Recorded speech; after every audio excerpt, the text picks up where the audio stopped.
सन 2093 मध्ये रामदास कदम यांच्या बायकोने स्वतःला जाळून घेतलं.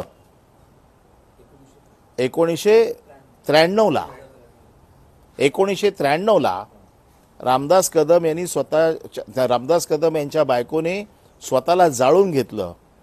ते जाळून घेतलं का तिला जाळलं का काय झालं हे देखील नार्कोटेक्समध्ये आलं पाहिजे. कोणाला बंगले बांधून दिले खेडमध्ये, त्या बंगल्यावरनं काय राजकारण झालं, काय गोंधळ झाला, हे सगळं आलं पाहिजे. आणि जर नार्कोटेक्सला शक्य नसेल तर त्यांचा मुलगा हा आता योगेश कदम गृहराज्यमंत्री आहे. गृह खात्याची सूत्र त्याच्या हातात आहेत. आपल्या बापाने काय उद्योग केलेत 1993ला याची देखील चौकशी झाली पाहिजे. या चौकशीची मागणी मी करतोय. कारण आपलं ठेवायचं झाकून आणि दुसऱ्याचं बघायचं वाकून, ही जी पद्धत आहे या पद्धतीला आळा घालण्याची गरज आहे. माझी मागणी आहे मुख्यमंत्र्यांकडे, गृहमंत्री म्हणून किंवा गृहराज्यमंत्र्याकडे, की 1993ला गृहमंत्र्याच्या आईने स्वतःला जाळून घेतलं होतं, त्या जाळून घेतलेल्या प्रकरणाची देखील सविस्तर चौकशी झाली पाहिजे. या प्रकरणाची तर झालीच पाहिजे. मी स्वतः या सगळ्या घटनांचा साक्षीदार आहे.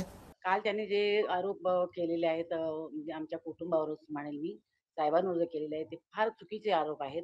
1993ला जे माझं ॲक्सिडेंट झालं ते स्टोअरही झालेलं आहे आणि तेव्हा असं काही नव्हतं. आमच्याकडे गॅस लाईन आहे, आमच्याकडे सिलेंडर आहेत. आम्ही एवढे श्रीमंत नव्हतोच आम्ही तेव्हा.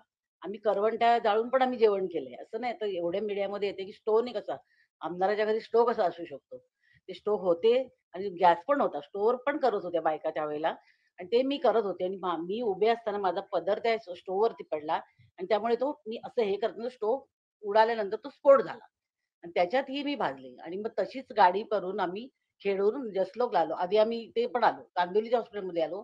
कांदिवलीवरून सांगितलं की डायरेक्ट तुम्ही जसलोकला घेऊन जा आणि तिथे जसलोकला मी 2 महिने ॲडमिट होते. माझ्या बाजीच्या रूममध्ये साहेब होते आणि त्यांनी असं करायचं शक्यच नाही ना आणि ते का असं करतील आणि मग असं केलं असं ते वाचवायचा प्रयत्न करणार नाही ना. आणि मी अमेरिकेपासून त्यांनी फिरलं असं नाही की असं हे केलं आणि स्वतः त्यांनी वाचवताना त्यांचा हात पण भाजलेला आहे आणि हे राजकारण फार म्हणजे चुकीचं. मी आज पहिल्यांदा तुमच्या मीडिया समोर आले. मला हे राजकारण कधी माहित नव्हतं. कधीच आम्ही त्यांच्या घरात चर्चा करतो. पण आज मुलगा झाला किंवा हे झाले, हे असं करणं फार चुकीचं वाटतंय मला. म्हणून मग मी आज सांगितलं मी बोलते. मला यायचं होतं मीडियासमोर मी आले. आता त्या प्रतिक्रिया येतील की आता बायकोला आणली नीट आणि हे केलं. पण हे चुकीचं आहे. मला सांगावंच वाटलं म्हणून मी सांगते. ते तुमचा प्रश्न आहे काय तुम्ही द्यायचं ते उत्तर. म्हणजे आणि मीडियामध्ये पण असं एवढं पसरवू नका ते म्हणजे कुटुंबाला पण त्रास होतोय. तुमचे ते स्टेटमेंट जे येतायत ना, जे पब्लिक बोलते ते वेगळं आहे. पण तुम्ही जो घालताय प्रकार तुमच्या ह्याच्यामध्ये फार चुकीचं आहे ते. म्हणजे एखादी एवढी बदनामी तरी करू नका ना. तुम्ही त्याच्यामध्ये बघा काय बोलतायत ते आणि खरं ती आहे का परिस्थिती? हे पण विचार करा. आम्ही पण Facebook तर आम्ही पण बघतो. आम्हाला खूप त्रास होतो याचा. म्हणून सॉरी मी हे पहिल्यांदा मी तुमच्या मीडियासमोर आले, पण असं काही झालेलं नाहीये. आणि आमचं त्याच्यानंतर आम्ही आता आमच्या लग्नाला आमच्या 47 वर्ष झाली. असं नाहीये ना, हे खोटं आहे सगळं. जे काय राजकारणासाठी तुम्ही फॅमिलीचा उपयोग करायला नाही पाहिजे असं मला वाटतं.